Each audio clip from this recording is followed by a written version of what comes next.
A brief history of gun control worldwide. There are numerous historical accounts of brutal despots, kings, and tyrannical governments victimizing their subjugated citizens who were too powerless to resist. See thefederalistpapers.org/US/10 most brutal tyrants in history compared by numbers of victims.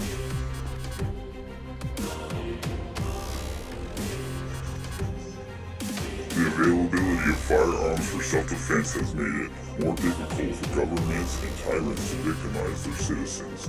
This is one explanation about why the most murderous governments and despots in the last 150 years limited gun ownership and in some cases confiscated firearms from their citizens. King George of England attempted to implement gun confiscation policies in the colonies before the Revolutionary War. We all know that didn't work. The King's intent to disarm American colonists was one of the foundational reasons for our founding fathers adopting the Second Amendment to the Constitution.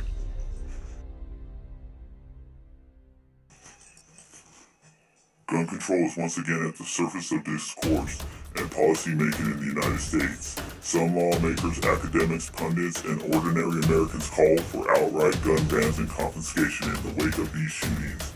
Given the increase in calls for more gun control, including confiscation and even talk about repealing the Second Amendment, we believe it is appropriate to start with an examination of the history of gun control around the world and its impact on common folk. The Ottoman Empire in 1911. The Ottoman Empire existed in the region of current-day Turkey. That government slaughtered millions of Armenians who were native to the empire. A short history of the slaughter was published by the University of Michigan. The university report noted that in 1911, the empire achieved full gun confiscation between 1915 and 1917. Approximately 1.5 million Armenians out of a total of 2.5 million were murdered by the government. This mass murder has become known as the Armenian Holocaust. The University of Michigan report also discussed the formation of butcher battalions, composed mostly of violent criminals released from prison to kill ethnic Armenians. Armenians who were part of the Ottoman military and discharged were disarmed, placed into labor battalions, and then killed. Soviet Union, 1929. Soviet citizens were allowed to have firearms until 1929, when private gun ownership was abolished. The repressive and brutal regime of Joseph Stalin emerged at the same time that firearm ownership was outlawed. Tens of millions of Soviet descendants and others that were perceived as threats to the government were rounded up and either murdered or placed in labor camps or prisons and forced to work, sometimes till their death during Stalin's tenure. Stalin's heartless indifference for life, combined with his extreme paranoia, eventually led to the purging of the Communist Party. At the same time, a total gun ban was instituted. Stalin once famously said during the purge, "If the opposition disarms, well and good. If it refuses to disarm, we shall disarm it ourselves." This reminds us of a statement by Representative Eric Swalwell, the first 2020 presidential candidate to drop out of the race, when he said, "If Americans fight against gun confiscation, feds can nuke them."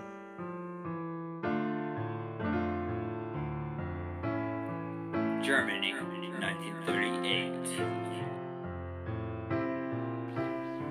Nazi Germany, under the leadership of Adolf Hitler, instituted gun control in 1938.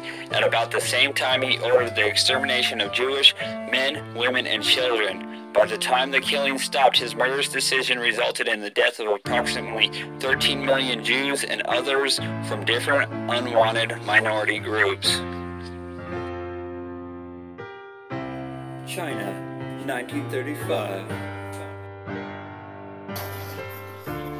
The great mass murderer of the 20th century was China's Mao Zedong. According to the authoritative Black Book of Communism, an estimated 65 million Chinese died as a result of Mao's repeated, merciless attempts to create a new socialist China. Anyone who got in his way was done away with by execution, imprisonment, or forced famine. The nationalist Chinese government established gun control in 1935.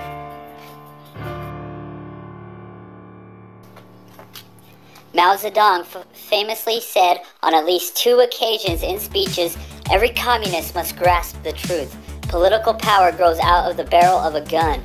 Although he was likely referring to the use of firearms in times of war given the number of Chinese citizens and descendants killed under his regime, we presume that his truth applied to gaining power by killing innocent people.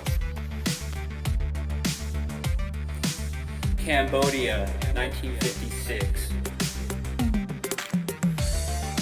The year this Asian nation issued its total gun control edict was 1956, but the real carnage did not begin until several years late during the regime of the demonic Pol Pot.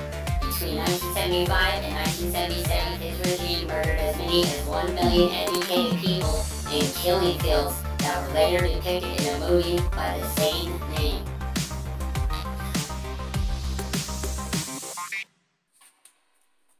The summary of worldwide gun control.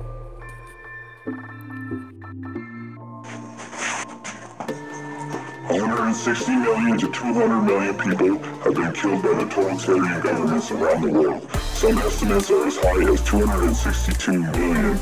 See reason.com/2014/05/15/be anti-government and proud. There is a correlation between citizens being disarmed through gun control and the mass murders. See the summary above.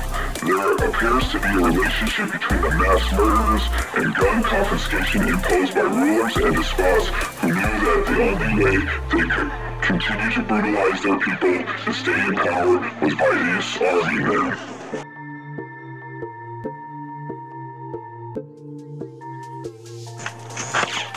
And now anti-gun politicians, academics, pundits, and uninformed people who Vladimir Lenin referred to as useful idiots want our leaders to have the same ability to rule unopposed and unafraid of report by disarming our citizens. A useful idiot is a political insult that describes a person who, through manipulation or not, is useful to a political cause that is not their own, despite not fully realizing their role.